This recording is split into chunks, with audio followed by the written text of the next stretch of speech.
Image saisissante que celle du plus jeune chef d'État européen donnant l'accolade au plus jeune prince héritier et bientôt roi d'Arabie Saoudite. La visite surprise d'Emmanuel Macron à Riyad où il s'est entretenu le 9 novembre avec le prince héritier Mohammed Ben Salman désigné souvent par ses initiales MBS a montré combien le nouvel homme fort de Riyad était devenu incontournable aux yeux du jeune président français. Cette rencontre, initialement non programmée car elle s'est rajoutée à la visite d'inauguration du Louvre d'Abu Dhabi par le chef de l'État intervient sur fond d'un regain de tension au Moyen-Orient entre l'Iran et l'Arabie Saoudite. Le 4 novembre, depuis Riyad, le Premier ministre libanais Saad Hariri annonçait sa démission en déclarant ne plus être en mesure de gouverner sous la pression du Hezbollah, organisation soutenue par Téhéran. Le même jour, un missile censé avoir été tiré depuis le Yémen par les rebelles houthis, soutenus par Téhéran, était intercepté au-dessus de Riyad. Enfin, sans qu'on puisse formellement établir un lien avec les deux premiers événements, on apprenait, toujours le 4 novembre, une spectaculaire reprise en main des instances dirigeantes saoudiennes avec l'arrestation, dans le cadre d'une enquête anticorruption, de 200 personnes, dont 11 princes, 4 ministres, 10 anciens ministres et le gel de 1700 comptes bancaires. En rencontrant le prince et héritier saoudien, Emmanuel Macron poursuit un objectif s'appuyer sur le réformisme affiché par MBS en matière économique et sociétale ainsi que sur sa volonté d'éradiquer le terrorisme islamiste pour le convaincre de modérer son hostilité à l'égard du régime de Téhéran. Car Paris veut à tout prix empêcher l'explosion d'un conflit ouvert entre les deux grandes puissances militaires du Moyen-Orient, chacune fer de lance de deux islams qui se déchirent sunnisme et chiisme. Sur 3 points importants, les objectifs stratégiques des deux dirigeants se rapprochent. En premier lieu, la libéralisation économique et l'adaptation du pays au nouveau monde globalisé.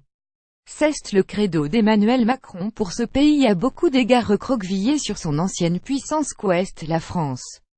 C'est également le grand projet pour l'Arabie lancé par MBS, un projet contenu dans le plan Vision 2030 mis à l'ordre du jour en 2016.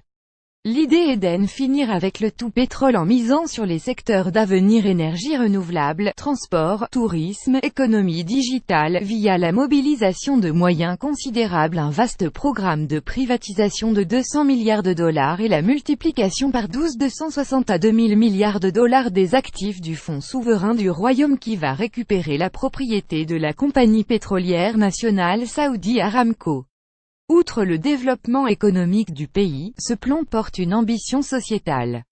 Celle de réformer la gouvernance du secteur public, de mettre sur pied un système éducatif et universitaire d'excellence, d'en finir avec la corruption et de soutenir les citoyens les plus vulnérables.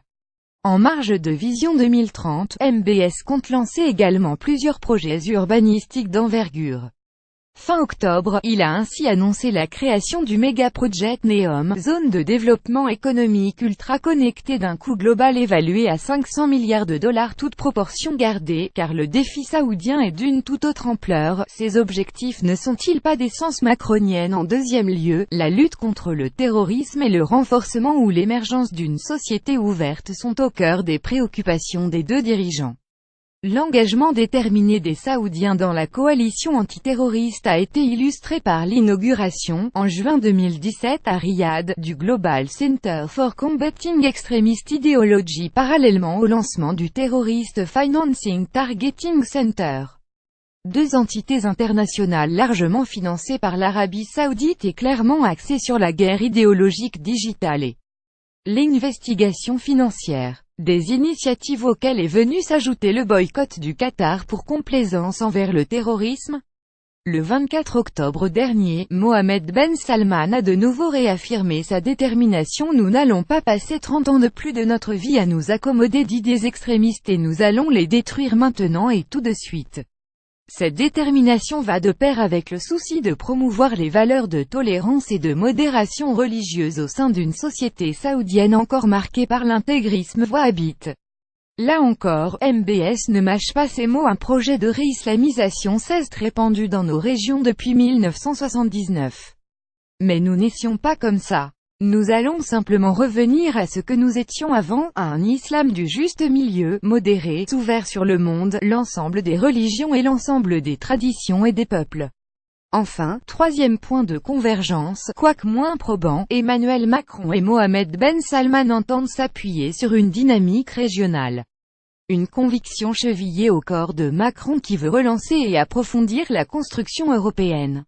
Une aspiration de MBS qui souhaite coopérer au-delà de la sphère du Conseil de coopération du Golfe, notamment avec l'Irak et la Jordanie, voire à plus long terme, Israël.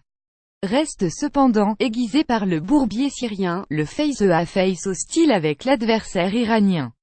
MBS ne saurait de ce fait endosser à ce stade la casquette de pacificateur du Moyen-Gorille. Cette animosité affichée, voire cette indéniable hostilité, empêche à l'évidence de voir en Mohamed Ben Salman un Macron du désert. MBS conserve pour l'instant, dans la mise en œuvre de sa politique extérieure, des registres d'action qui s'appuient sur la menace ou l'intimidation et des objectifs visant à la déstabilisation d'un adversaire désigné. Par ailleurs, faut-il le rappeler, l'Arabie Saoudite n'est en rien une démocratie mais une monarchie absolue dont le monarque est choisi selon des critères assez flous par un conseil d'allégeance parmi les 550 princes fils ou petits-fils de Ibn Saoud Abdelaziz Ben Abderrahman Al Saoud, le fondateur de l'Arabie moderne en 1932. La désignation d'un prince héritier est donc le résultat de luttes d'influence complexes illustrées ces dernières années par une série de coups de théâtre successoraux.